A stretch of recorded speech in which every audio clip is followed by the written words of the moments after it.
Supreme কোর্টের পর্যবেক্ষণ ছিল মঙ্গলবার বিকেল ৫টার মধ্যে কাজে ফিরতে হবে আন্দোলনরত জুনিয়র চিকিৎসকদের, কিন্তু বিচার না পাওয়া পর্যন্ত আন্দোলন ছাড়তে নারাজ তারা।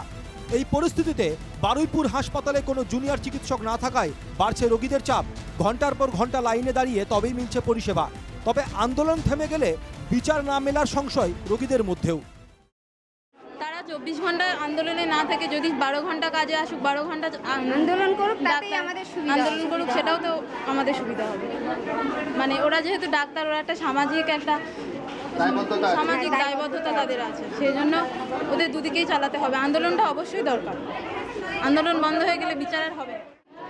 চাইছি আমরাও পরিষেবা চাই, আর অন্যদিকে বিচারও চাই। কারণ আমরা পরিষেবা না পেলে তো আমাদের তো যে অসুস্থ কারণগুলো নিয়ে আসছি, ডাক্তার না থাকলে আমরা সেই পরিষেবাটা পাবো কোত্থেকে? সেই জন্য দুদিকেই সমাধান করতে হবে। জুনিয়র চিকিৎসকদের আন্দোলনকে সমর্থন করেছেন হাসপাতালের সিনিয়র চিকিৎসকেরাও। চাপ পড়ছে, তবে তা নিয়ে কোনো অভিযোগ নেই তাদের। ওরা একটা ন্যায্য দাবিতে তো আন্দোলন করছে, সেই দাবিটা ডিবেটেড যাতে না হয় তার জন্য আমরা নিজেরাই স্বতঃস্ফূর্তভাবেই ওদের জন্য, ওদের হেল্প করার জন্য আমরা করে যাচ্ছি। তাতে আমাদের ডিউটি একটু বেশি হচ্ছে, অসুবিধা হচ্ছে, কিন্তু কিছু করার নেই, আমাদের কিছু করার নেই। সেটা হয়তো লাইনটা বড় হয়, কিন্তু কেউ ফিরে যায় না আমাদের হসপিটাল থেকে।